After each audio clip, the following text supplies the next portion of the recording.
presentar. Sí, no tengo nada que presentar, pero sí primero me gustaría bueno, me voy a presentar yo y después cada uno se puede presentar y me gustaría si alguien tiene preguntas para partir por esas preguntas, por último si no hay preguntas les puedo contar como de qué se trata más o menos el grupo que tiene Álvaro sobre este grupo de el IA Lab que nosotros llamamos, que es el grupo de inteligencia artificial del DCC. Primero me presento, no soy Álvaro, no, claramente, pero soy Julio, soy alumno de doctorado, ya estoy como en mi quinto año, espero que ya esté en la última en realidad. Y he pasado por varias etapas dentro del doctorado, entonces tengo harta experiencia por si tienen preguntas de diferentes índoles, eh, en diferentes sentidos. ¿Qué significa entrar al doctorado en el IALAB o en el DCC también? ¿Qué proyecto estamos viendo? Somos muchos los alumnos, ahí entró Felipe, que es otro alumno de doctorado también. De hecho, qué bueno que Felipe está justo en el laboratorio, lo cual ahí van a poder conocerlo también. La que tal. Sí, disculpe que estaba como ajustando un poquitito, que tuve unos problemas con el computador justo ahora. Eso. Pero, Eso, efectivamente, yo estoy acá en el laboratorio. Un poquito para que lo conozcan. de hecho, Sí. tenemos la suerte de tener uno de los laboratorios, y bueno, Juan Pablo me puede corregir ahí, pero creo que físicamente tenemos uno de los laboratorios más grandes del DCC, debido a la cantidad de alumnos de doctorado y magíster que tenemos. Bueno, de hecho, es el laboratorio más grande del DCC, por temas de aforo y de la pandemia que todavía no se termina. El laboratorio está sufriendo modificaciones de aforo, pero en este momento debería estar a un 30% de capacidad. Y efectivamente, es uno de los laboratorios, de hecho, está instalado en el edificio más nuevo de la escuela, que es el edificio de Ciencia y Tecnología. Claro. No sé cuántos alumnos de doctorado tenemos ahora, no sé si tú tenías el número, Felipe, pero creo que debemos ser más de 10, porque no les he contado, pero básicamente el IA Lab está conformado por varios profesores. Álvaro es como el director, por decirlo de alguna forma, y dentro de este IA Lab también hay varios profesores asociados también.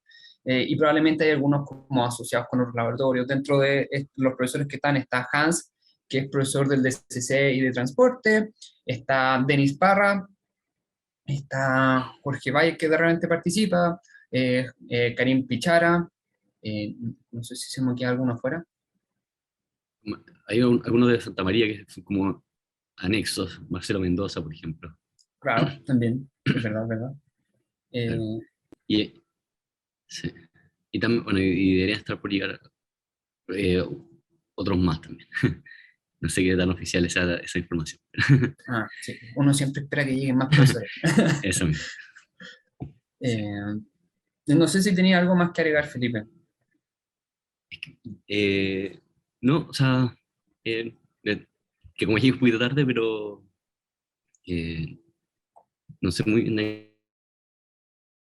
No sé si hablan ya de los temas de investigación No, o querían. todavía no he hablado de eso. Voy a ver si hay preguntas como del laboratorio.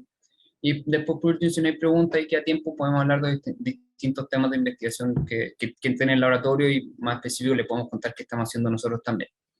Claro. Entonces, dejo abierto el micrófono por si alguien tiene alguna pregunta o lo puede hacer en el chat, no hay problema.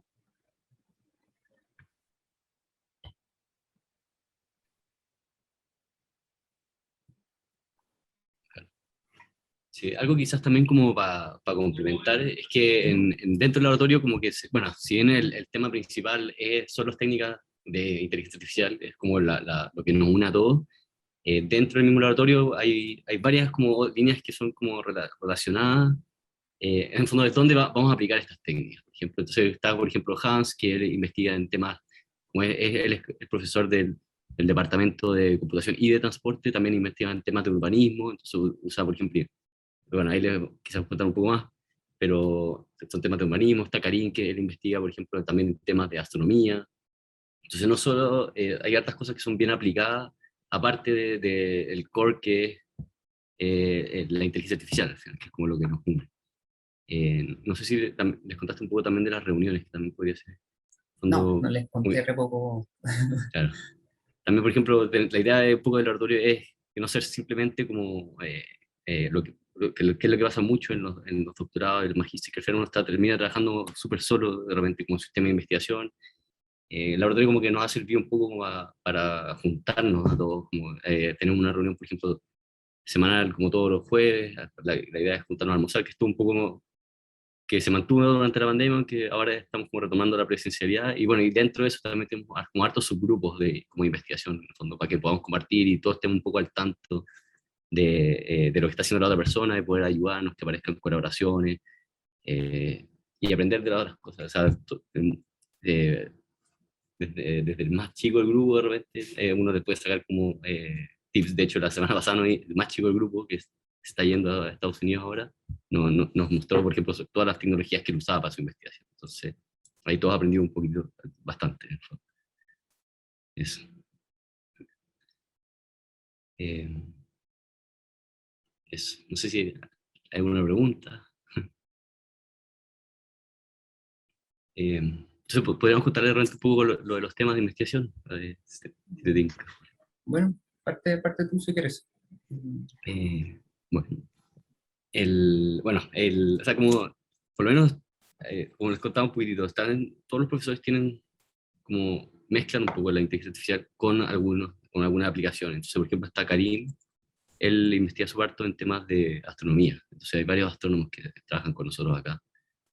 Eh, También, bueno, él investiga hartas cosas sobre comida también, como lo pueden conocer, es uno de los fundadores de Notco, y si bien no tenemos alumnos que investigan de comida acá mismo, bueno, él se maneja en ese tema, por lo menos. También Jorge Valle, que él investiga como lo que es un poco más las técnicas de inteligencia artificial más clásicas, que usa más basado en lógica, en bases de conocimiento, en planificación. Entonces, por ejemplo, si un robot quiere llegar de un lugar a otro ¿cómo se llama?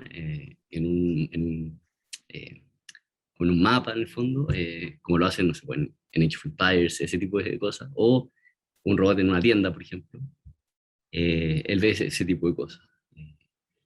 Bueno, Hans, temas de urbanismo e imágenes, Arzuarto, también, y bueno, y Álvaro, que es como el principal y el que por lo menos nosotros más conocemos, porque nuestro profesor también guía. Álvaro tiene varias aristas, entonces ahí quizás donde vamos a estar más tiempo. Principalmente como el arista es que, bueno, él investiga su parto con robótica, temas de robótica. Él tiene también su empresa que, que pone robots en tiendas como en el supermercado, y ellos se van fijando que los precios estén bien puestos, que no haya quiebres de stock, y eso lo hacen todo con algoritmos que en algún momento se desarrollaron acá, y por exalumnos, hay varios exalumnos que están trabajando ahí. Entonces Álvaro también investiga como en temas de visión, pero ya un poco alejándose del tema, lo que es la visión más tradicional, y ya a cosas que sean como más cercanos a lo que es la cognición. Entonces, nosotros, por ejemplo, con Julio participamos en un grupo que se llama de Meta Learning, que significa como aprender a aprender. Entonces, la idea es que los algoritmos siempre, uno de los problemas que tienen estos algoritmos que se desarrollan ahora es que necesitan muchos datos. Entonces, por ejemplo, nosotros podemos enseñarles a que aprendan usando menos datos. Temas de robótica cognitiva, temas de lenguaje natural, por ejemplo, procesamiento de lenguaje natural, la parte cognitiva. Eso diría que eso es como como grupo más importante. Reconocimiento de acciones en video también. Hay gente aquí que está investigando. Entonces, principalmente. No sé si se me quedó algo en el tintero ahí. Voy a complementar un poco también lo de, bueno, lo que hace Álvaro, básicamente. Como dijo Felipe, es de los profesores que más alumnos tienen en el laboratorio, entonces es de los que más investiga también en distintas áreas. Al final, básicamente, me imagino que si ustedes quieren hacer un doctorado, tienen idea de cuáles son más o menos los temas que uno puede tratar, ¿no es cierto? Al final, uno no se mete, uno puede hasta hacer el doctorado y la idea sería enfocarnos en tratar de resolver problemas que tienen los distintos modelos ahora. Entonces, y eso es básicamente lo que nosotros vemos en los distintos grupos. Y uno de los problemas que más nos hemos enfocado actualmente, en los últimos creo que año o 2 años ya, es el hecho de que estos modelos funcionan siempre en ambientes más o menos como estáticos o no dinámicos, por decirlo de alguna forma. En el sentido de que si es que uno les cambia la distribución de los datos de entrenamiento, ya no se comportan a tal, o si uno les cambia lo que les va a llegar, tampoco se comportan tan bien como deberían. Y al final nosotros estamos trabajando un poquito en esa línea. También se puede ver en el sentido de, a mí no me gusta mucho esta palabra, pero es buena para ejemplificar, en el sentido de cómo podemos hacer que los modelos generalicen mejor de un ambiente a otro, dado un conjunto de datos más o menos restringidos, que al final es lo que vamos a tener en la práctica. Y hay distintas formas, porque en mi caso particular yo estoy muy involucrado en un tema que se llama aprendizaje continuo, que es el hecho de asumir que nosotros tenemos una secuencia de datos que nos va a llegar a través del tiempo, ¿no es cierto? Y cómo nosotros podemos hacer que el modelo aprenda de tal forma de que aprenda a no solo a decir, ya, ok, me funciona bien en la primera tarea, sino que me funciona, y ahora quiero entrenar la segunda. Si hacemos eso como de manera ingenua, por decirlo de alguna forma, básicamente se va a olvidar. ¿Por qué? Porque sobreescribe todos los pesos sin ningún problema, sin ningún tapujo, sin nada. A diferencia, pero nosotros lo que queremos es que mantenga este conocimiento. ¿Y cómo logramos que mantenga este conocimiento? Bueno, ahí hay distintas técnicas que nosotros podemos aplicarle y una de esas es lo que estamos haciendo aquí en el tema de MetaLearning.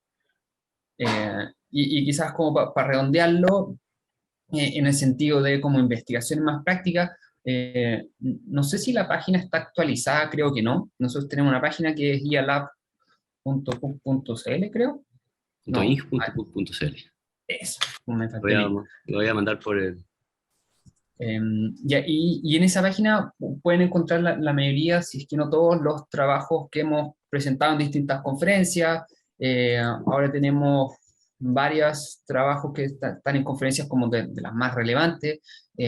Por ejemplo, hay un alumno que se llama Carlos Aspillaga, que él envió un paper a ACL, creo, ¿no es cierto? Sí. Que es una de las conferencias más importantes sobre el lenguaje en inteligencia artificial. Y le aceptaron este paper en conferencia. Hay varios que hemos enviado papers a NeurIPS, hay CLEAR, bueno, y si estas palabras o siglas no les dicen nada, con el tiempo uno va a empezar van a empezar a descubrir cuáles son las siglas que a uno le importa. Pero sí, Sebastián, tienes una pregunta. Hola, o sea, Sebastián Egaña, no sé si tengo que presentarme o algo, pero Sí. o sea, no sé, trabajo actualmente en la Universidad de Santo Tomás, soy magíster en finanzas yo, y me he metido a este mundo de la computación, la programación y todo esto, porque me apasiona y siento que igual lo conocí muy tarde, ¿sí? Siempre como que me arrepiento un poco de no haber aprendido a programar quizás mucho más chico o más joven, aunque quizás me veo joven, pero no soy tan joven como me veo, ¿ya? Entonces, en esto que tú estás ahí comentando sobre el aprendizaje, yo estaba pensando el otro día que vi este documental de AlphaGo, que es esta maquinita que se hizo para jugar Go y ganarle en el fondo a los campeones mundiales que ahí creo que son, los coreanos son los más buenos, los japoneses no me acuerdo muy bien. Bueno, Sí. la cosa es que, claro, esta máquina la gracia es que no se le dieron tantos datos, sino el hecho de que ella aprendió jugando contra sí misma, ¿sí? Y evaluando ahí, claro, cuál era el efecto que tenía cada jugada y todo. Es de este tipo de enfoque que están hablando ustedes, de que en el fondo yo no tomo datos necesariamente de la realidad, sino que los genero a través de la misma interacción como propia de la máquina consigo mismo, algo así, ¿o no? Esa es como la pregunta. Efectivamente hay, claro, como tú bien decís, claro, está AlphaGo y después está este AlphaGo Zero, que fue como una segunda versión, y este aprendía a jugar totalmente consigo mismo. Pero el uso de pocos datos es un poco engañoso, porque efectivamente, claro, no usa datos de afuera del mundo, pero en términos de experiencia, jugó una cantidad absurda de juegos consigo mismo. Entonces, como que uno podría verlo desde el punto de vista de que la máquina jugó mucho más juegos de lo que podría jugar cualquier persona, cualquier ser humano ni siquiera. Y para eso se necesitaron muchos clústeres de máquinas, pues, de, de este mismo modelo jugando consigo mismo en distintas formas, hacer casi que un campeonato de eso. Entonces, claro, es verdad que no usó, como el AlphaGo original, no usó datos de afuera, y lo que lo hace mucho más fácil, mucho más barato. En el fondo no tenéis que pedirle a personas que te digan, oye, este es un buen juego, o digitalizar millones de juegos de Go, pero de todas maneras requirió mucha experiencia de todas formas. Entonces, esa es la experiencia que nosotros estamos tratando de que no sea tan necesaria. Es un poquitito como lo aterrizamos a nosotros. Porque aparte, porque claro, hacer esto como un juego es súper fácil, porque el juego tiene reglas súper estructuradas, súper simples. Entonces, programar ese juego es súper fácil, pero programar el mundo real no lo es tanto. Entonces, y ahí sí necesitamos datos humanos. Sí. Gracias.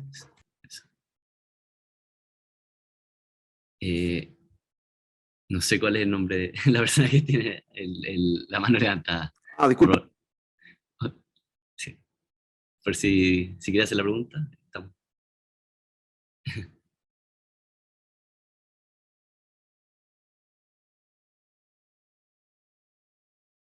Sí.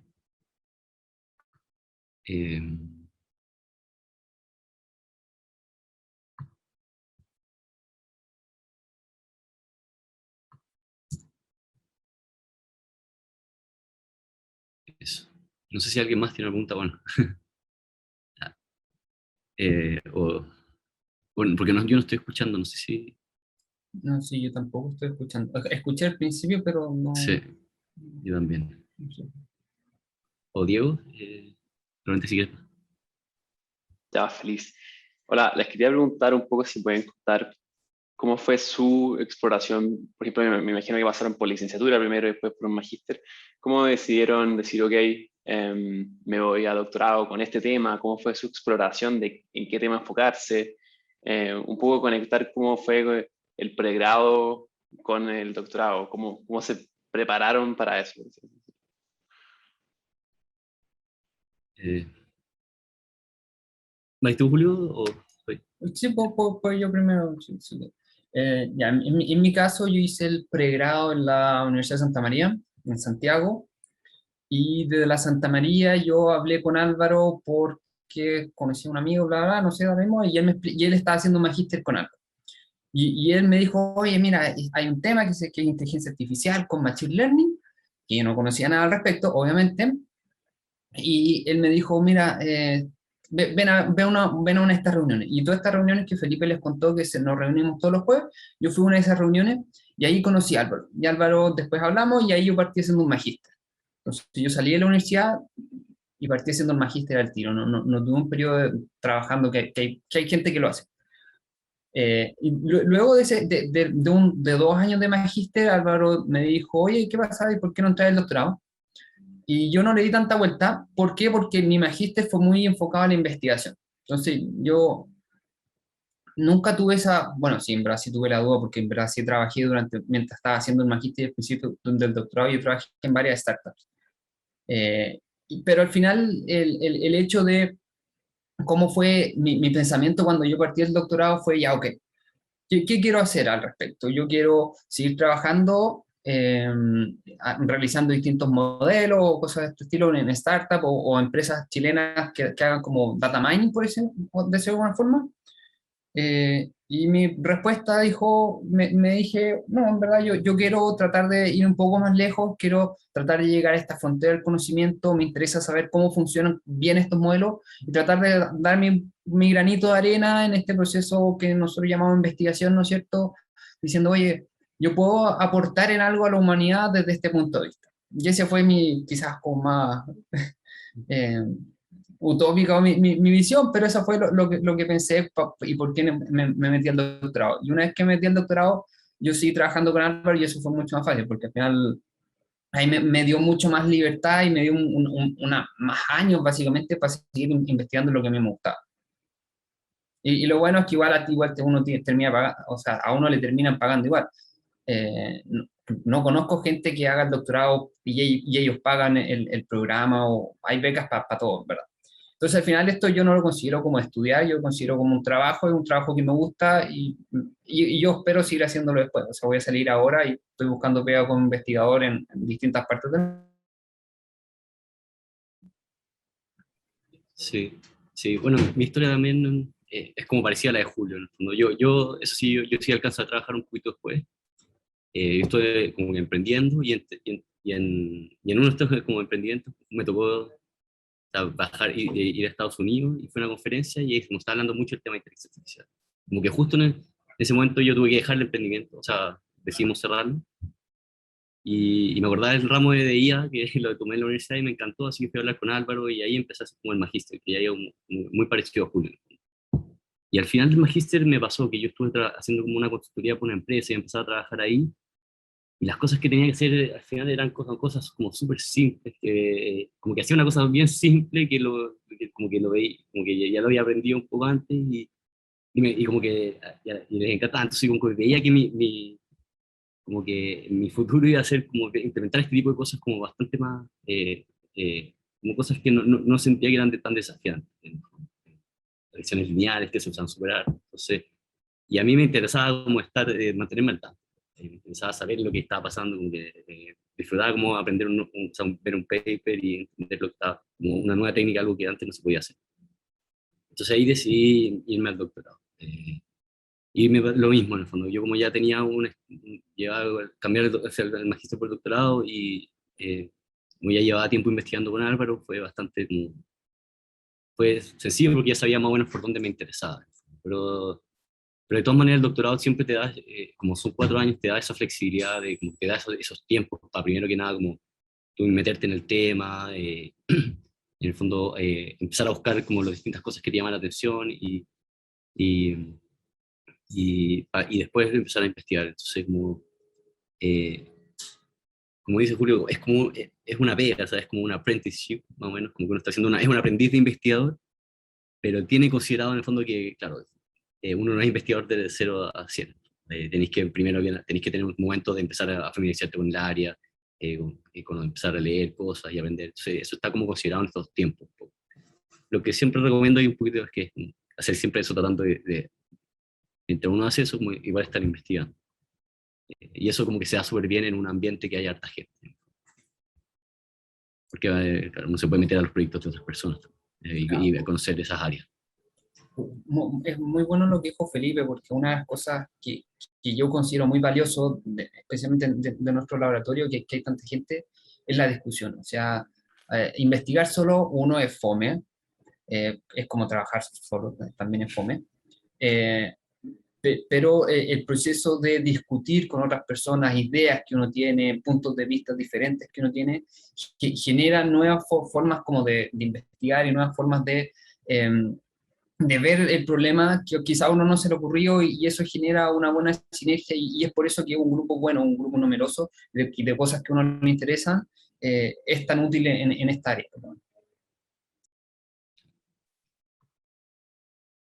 Perfecto, muchas gracias. Eso. No sé si hay alguna otra pregunta o algún tema que quieran que toquemos. Eh, me- Ronnie me está haciendo la pregunta por el chat, la voy a leer. ¿Ya? Ronnie dice que él es alumno del diplomado de IA, tiene un máster en Data Science y le interesa el PhD por el área de economía y modelos agentes para simular posible acción en toma de decisiones económicas. Y, yo no sé nada del tema, no sé si tú sabes de eso, Felipe. eh, Poco, la verdad. Sí. O sea, claro, depende, ahí yo creo que voy a quizás cargarme un poco, pero ahí es como súper importante ver un poco el tema, bueno, es súper importante ver el tema de investigación del profesor con que uno se va a meter. Y ahí recomiendo súper harto ir a conversar con los profesores. El profesor al final está súper abierto siempre a que más gente que investigue con ellos. Entonces, para ellos siempre van a estar dispuestos probablemente a conversar y les recomendaría eso, en el fondo, si tienen algún tema que les interesa súper harto, conversen con los profesores que les tinca que pueden saber de ese tema. Y un tema así, de repente, que es como súper aplicado y que usa como de repente como... Porque efectivamente, como en Machine Learning hay súper hartos modelos que la idea es que aprendan a tomar decisiones constantemente. Entonces, pero ahí depende un poco qué es lo importante o qué es lo que te interesa más a ti, como avanzar el conocimiento en temas de economía, dado un modelo que tome decisiones, o te gustaría hacer un modelo que tome mejores decisiones. Entonces, si es lo segundo, quizás es la parte que por lo menos investigamos más nosotros. Y si es lo primero, yo creo que hay gente, me imagino que en ingeniería industrial o en comercial, que ven más esos temas más relacionados a la economía. Pero claro, a veces cuando son esos temas que son como mezcla, que tienen como cosas de uno y de lo otro, ahí hay unos donde uno probablemente tiene que ponerse el foco a uno de los dos, porque claro, es difícil o a menos de que exista como justo un profesor que investiga en eso, como en el caso, por ejemplo, de Karim con astronomía. Claro, entonces, eso es lo que recomendaría yo. Quizás complementando un poco eso, eh, claro, como dice Felipe, hablar con el profesor, si es que uno tiene algo en mente, hablar con el profesor antes para ver si es que a él le interesa también. Eh, Quizás voy a poner mi caso en particular, como ejemplo, yo estoy trabajando en algo que Álvaro no trabajaba al principio, que es este tema de continuous learning. A mí soy yo investigando, leyendo, en mi segundo año del doctorado yo se lo presenté, a Álvaro le gustó y empezamos a trabajar en eso. Pero fue un proceso no difícil, o sea, sí es difícil porque la investigación puede ser difícil, pero es un proceso largo en el sentido de que tanto él como yo tenemos que aprender ese tema. Entonces, en ese sentido, es bueno también ver en qué ha investigado el profesor, no solamente hablar con él, bueno, hablar siempre es un buen primer paso o segundo paso, pero sí investigar en qué ha hecho los trabajos investigativos este profesor, ya sea leyendo los papers que tiene o viendo el grupo que tiene el profesor. Y con eso uno siempre puede formar estas colaboraciones con otros profesores. Entonces, si a ti te gusta inteligencia artificial, puedes hablar con Álvaro, o si te gusta la economía, puedes hablar con otro profesor y siempre puede existir una colaboración entre esos dos profesores a partir de la investigación que uno está haciendo. Y eso también se puede dar. De hecho, existe algo que se llama cocutela, donde tú tienes dos tutores, ambos enfocados en sus temas de investigación y ambos te guían en este tema de investigación. Eso es algo que se puede hacer. Sí, una cosa que quizás no es tan directa, o me imagino, porque para nosotros es súper natural porque lo hacemos todo el rato, pero nosotros les contamos de buscar los papers y los trabajos que ha hecho una persona. Hay una herramienta que funciona pero perfecto para eso, que es Google, y se llama Google, o sea, es de Google, y se llama Google Scholar. Y ahí uno puede buscar el nombre de la persona y a veces tienen los perfiles, entonces tú puedes buscar los trabajos y puedes ver qué trabajos tienen, los más citados, los últimos trabajos. Generalmente uno se tiende a quedar como los más citados, que es como el orden por defecto, pero también es súper bueno ver los últimos trabajos, porque en qué ha estado la persona últimamente. Bueno, y como para ver a la persona, también buscar trabajo, esa cuestión batalla, o sea, caballito de batalla ahí. Así que les recomiendo como que partan por ahí, ¿no? Y lo otro que estoy un poco peleándome con mi computador porque como que se me reinició y está como todavía medio fallando, como que tengo una ventana que está abriendo. Pero ahí les puse el link a la página de nuestro laboratorio, que también pueden ver todos los trabajos de nuestros profesores y los últimos trabajos que han salido.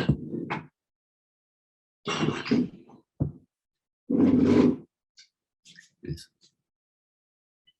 Sí, también me di cuenta que también se me olvidó hablar de Denis cuando estábamos hablando de las áreas temáticas. Denis él investiga en varias cosas, en visualización de información, en sistemas recomendadores, así como cuando te recomienda Amazon algo, o sea, un producto en base a otro. Y también lo que está metiendo últimamente es temas de medicina, usando modelos de Machine Learning. Están viendo temas de imágenes de radiografías, por ejemplo, torácica, y ver si es que si tienen problemas. o no. Y de hecho está la idea de postular como a hacer un instituto usando medicina para este tipo de, de investigación. Ese es un buen punto el que levantaste, Felipe. Bueno, si alguien más tiene una pregunta, siempre puede levantar la mano o interrumpirnos, pero es un buen punto el que levantó Felipe con respecto a los institutos que están asociados. Porque claro, nosotros siempre le hemos estado hablando sobre el IA Lab, que es este laboratorio que participan varios profesores y alumnos, pero también el IA Lab está asociado a distintos otros institutos, como por ejemplo el Instituto Fundamento de los Datos. El Instituto Fundamento de los Datos, no sé si lo conocen, es un instituto básicamente que tiene varias grandes aristas y cada una de estas aristas ve distintos como temas con respecto a datos. Cómo podemos tomar mejores decisiones en base a datos, ya sea cómo podemos guardar mejor los datos, cómo podemos investigar más como en el sentido de ciencias políticas, porque hay mucha gente de ciencias políticas metida en este instituto. Y hay una de nuestras aristas, y esta es la arista que nos toca mucho a nosotros, que es el Explainable AI, que se le llama, que tampoco hemos hablado al respecto. Explainable AI básicamente es como todo un área de inteligencia artificial que se enfoca en decir, oye, ¿cómo podemos explicar las decisiones que nuestro modelo está tomando? ¿En qué se está fijando el modelo para tomar cierto tipo de decisiones? No solo tratarlos como una caja negra donde nosotros le pasamos un input, datos, ¿no es cierto? Nos entrega un resultado, sino que empezar a entender un poquito mejor cómo y por qué toma ciertas decisiones. Y eso también es un área como muy relevante actualmente por todo el tema de privacidad o el sesgo que tienen estas decisiones.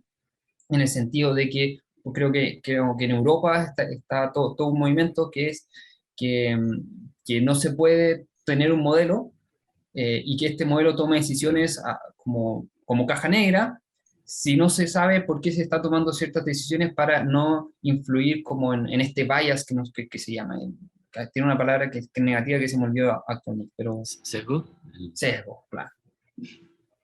Este sesgo negativo. Entonces, que no, que, por ejemplo la raza de una persona no influya en ciertas decisiones que no deberían influir y cosas de ese estilo.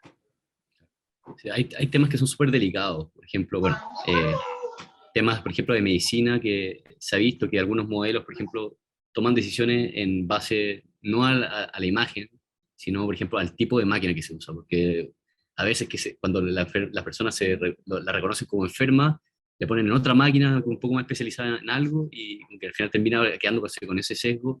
Se puede llegar a ser súper peligroso si el modelo está tomando una decisión que no está dado por las razones correctas. Entonces, en temas que son sensibles, como medicina, ¿cómo se llaman? Temas legales, por ejemplo, que también se están usando a veces estos modelos, incluso en créditos, por ejemplo, como decía Julio, en esta GDPR es como el nombre de la ley, te exige, por ejemplo, para darte un crédito, tienen que explicarte por qué no te están rechazando un crédito. Entonces, porque pues, claro, puede tener un sesgo a tu raza o a tu sexo, entonces, y eso puede ser delicado. Entonces nosotros también es como que hay gente que está acá que está investigando ese tema porque es importante a todo nivel. Ronnie tiene otra pregunta. Dice, ¿es compatible tener un trabajo y realizar el doctorado? Por ejemplo, si se trabaja en una startup. Buena pregunta. Tanto Felipe como yo tenemos experiencia en eso, creo. Pues, tú puedes ir primero después, Claro. Felipe. Sí, yo diría que quizás no es la mejor idea. O sea, tengo la impresión de que el doctorado, o sea, yo creo que el doctorado es como a tiempo completo, la verdad. Lo que sí puede ser una alternativa es que hay doctorados que son doctorados que están basados en la industria. Entonces uno postula, por ejemplo, como en el fondo que uno va a investigar dentro de la industria y eso es equivalente a un doctorado, pero es como un tipo de programa que existe dentro del doctorado. Pero sí, a priori yo diría que si bien, claro, no es exclusivo, o sea, uno no tiene que estar 100% dedicado, muchos de nosotros hacemos clases, por ejemplo, por el lado, o a veces hacemos consultoría o trabajos como bien esporádicos, pero diría que a menos de que esté como muy relacionado el tema, es complicado, porque requiere igual tiempo completo. Sí, estoy de acuerdo con lo que dice Felipe, para complementar un poco. Todo depende de uno, depende de lo que uno quiera hacer en este startup, ¿no es cierto? Y también sí o sí hay que conversarlo con el profesor, con el advisor, con el profesor tutor. ¿Por qué? Porque al final sí, va a afectar sí o sí en el rendimiento que tú tengas en lo que quieras hacer a futuro. Si tú quieres a futuro trabajar en ese startup y tener como doctorado, transformarlo como a este startup, claro, sí, para nada es algo como que no se complementan, de hecho se pueden complementar muy bien. Pero sí o sí tiene que venir de la mano con, oye, tu profesor guía tiene que aceptar esto porque al final le vas a dedicar menos tiempo a investigar y también le vas a dedicar tiempo a esto. Y por otro lado, como dice Felipe, onda, si uno siempre puede dedicarle como cierto tiempo en semanas que uno está menos ocupado a hacer este tipo de consultorías o clases o cosas de ese tipo. Yo, por ejemplo, perdón por ser autorreferente, ¿no? Pero yo trabajé en mis 2 primeros años en una startup y es algo que yo personalmente creo que no debería haber hecho por el sentido de que perdí tiempo enfocado en mi tesis y eso al final me atrasó en lograr otras cosas que a mí me acomodan ahora, pero claro, todo depende de lo que uno quiera hacer a futuro. O sea, si tu futuro que es este startup, quizás puede ser una buena idea complementarlo, pero claro, siempre considerando que tu objetivo es como, primero, esto es un trabajo que te van a pagar por hacerlo. Y en ese sentido, volviendo al tema como de investigación, si tú te metes a un doctorado para enfocarte en la investigación, el doctorado es el periodo, bueno, después si haces un postdoctorado puede ser postdoctorado también, pero el doctorado es el periodo donde uno se puede enfocar sí o sí 100% a hacer investigación. Y eso es algo que poca gente lo dice, porque al final también es un proceso donde uno está aprendiendo, pero cuando uno ya deja el doctorado o la pega como postdoctorado, la pega como profe uno no le puede dedicar tanto tiempo a la investigación. ¿Por qué? Porque tiene que dedicarse a temas más administrativos, tiene que dedicarse a temas más a hacer clases y a alumnos. Entonces, deja la investigación un poco de lado y ahí como que uno se da cuenta, oye, en verdad todo el tiempo que yo le dediqué en el doctorado a hacer otras cosas, la podría haber dedicado a investigar y eso me podría haber ayudado mucho más a desempeñarme de mejor forma.